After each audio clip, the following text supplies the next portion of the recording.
Russia's ambassador to Poland was doused in red paint and pelted with objects as he tried to lay a wreath at a memorial to Soviet soldiers in Warsaw today. Sergei Andreev was confronted by protesters as he tried to mark Victory Day, Nazi Germany's surrender in 1945, at the Soviet military ceremony in the Polish capital. He was blocked from entering the cemetery by a crowd that waved Ukrainian flags in his face and chanted fascist before people began throwing things at him. Andreev and his security detail were hit multiple times with projectiles before one demonstrator threw a bag of red paint into his face. The delegation were prevented from reaching the war memorial at the center of the cemetery or laying the wreaths they had brought with them.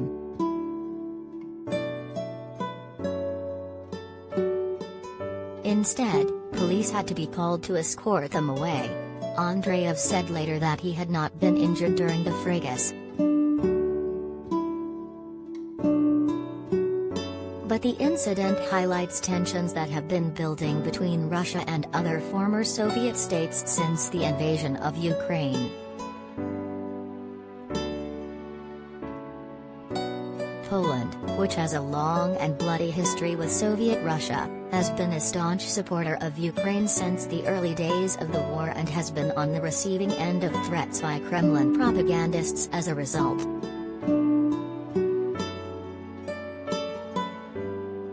Despite the threats, the Polish government has continued to supply weapons to Ukraine, including sending more than 200 T-72 tanks to bolster its armed forces. Russian state media was quick to seize on the incident in Warsaw as evidence of what it claims is growing anti-Russian sentiment in the West, motivated by what the Kremlin insists is Nazism. Maria Zakharova, a spokeswoman for Moscow's foreign ministry, posted about the incident on her Telegram channel, saying that fans of neo-Nazism have once again bared their faces, and it is bloody.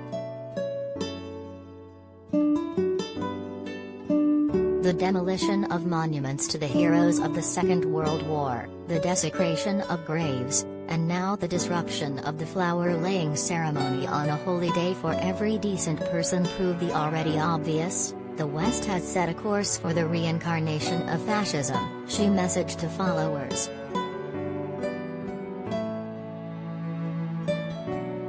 A planned Immortal Regiment march, when families of soldiers killed during the Second World War walked through the streets holding photos of their dead loved ones, was also cancelled.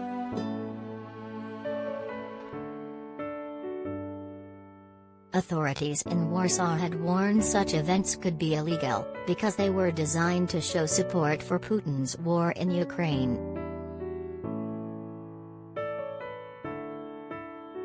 Polish law prohibits public calls for aggressive war and the displaying of symbols linked to fascist or totalitarian states.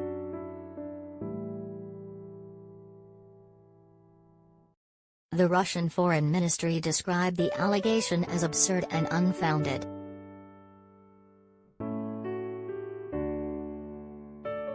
Ambassadors said at the time that they no longer planned to hold the march or wreath-laying ceremony because Poland was unlikely to ensure its safety.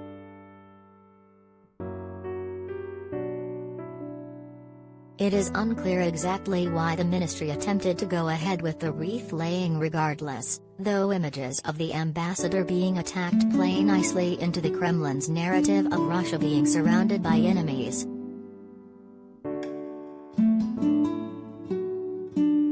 Protesters also marched in Warsaw to protest the war, bringing a tank on a tractor and parking it in front of the Russian embassy on Sunday evening.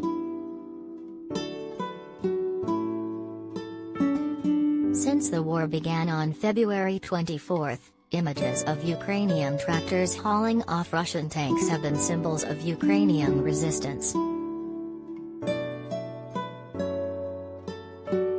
The Soviet cemetery is set amid a vast park on the route linking downtown to the international airport. It is the final resting place of more than 20,000 Red Army soldiers who perished fighting while helping to defeat Nazi Germany. While Poland has removed some monuments to the Red Army in the years after it threw off Moscow-backed communist rule, it has allowed the cemetery to remain undisturbed.